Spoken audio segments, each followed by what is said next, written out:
I look for in the game is that thing that keeps me there. And it could be the world, it could be just the general mechanic of it all. And then, of course, the real magic is when all of that comes together. I mean, that is pretty much how my passion for video games started. And not just for me, I think, for a lot of developers out there. I mean, Nintendo have come up with a lot of features we see in games today are from Nintendo. Mario Galaxy 2, definitely one of my favorite games ever. I just love the level design, I love the creativity in that game. I 100%ed it, I absolutely love it. And I think that is a thing when you get sucked in that way and you just lose track of time and you're in a different place. That's what games can really do in a way that no other entertainment can.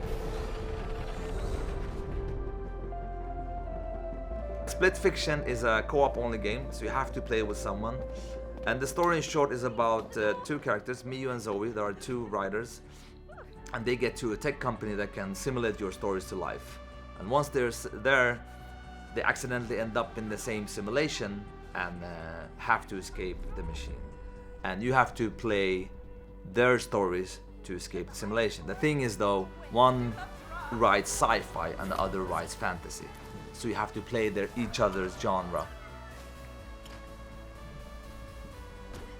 I felt as I wanted to play something with a friend that wasn't just a drop-in, drop-out. I wanted to play something that had, a narrative we could relate to, a character you could relate to, and also like a story we could experience together. Because you don't do it in gaming. In gaming, often you have your single-player experience, and then you have your co-op. Most of the time, it's a shooter or a drop-in, drop-out, or some kind of like a, So that's where it started. It comes down to the shared experience. That's the thing. You want to usually watch a movie with someone, you want to go to a concert with someone, and that's the same with playing a game as well. It takes experience to something else when you do that experience you have with someone else in a game. That will not be the same unless they are there, because you're interacting with each other. That's what I really love with sharing a game experience with someone else. The whole function with a great co-op, I believe, is to come up with mechanics that feel great and nice to play and that complement each other in a really nice way, and that puts the player in a way where you have to communicate. So the opportunities that the Nintendo Switch 2 is giving Split Fiction is basically the core stuff that Nintendo Switch 2 has now, which is, for example, the game chat, where you can't really play it without being able to talk to the person you're playing with.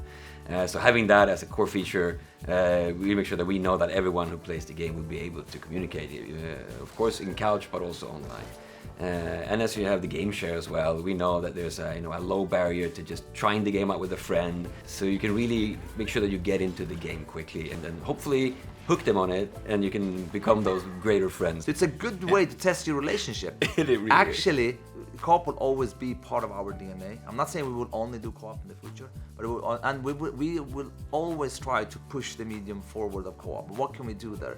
First of all, we have become a way more experienced team. From a technical perspective, everything looks way better. It plays way better and it runs way better. So this is definitely the next step for Hazelight, and you will see when you play the game. It is only possible for us to be able to put it out on the Nintendo Switch 2. So to be able to keep bringing our co-op games to a new generation of Nintendo platforms is just great. Bring it on then!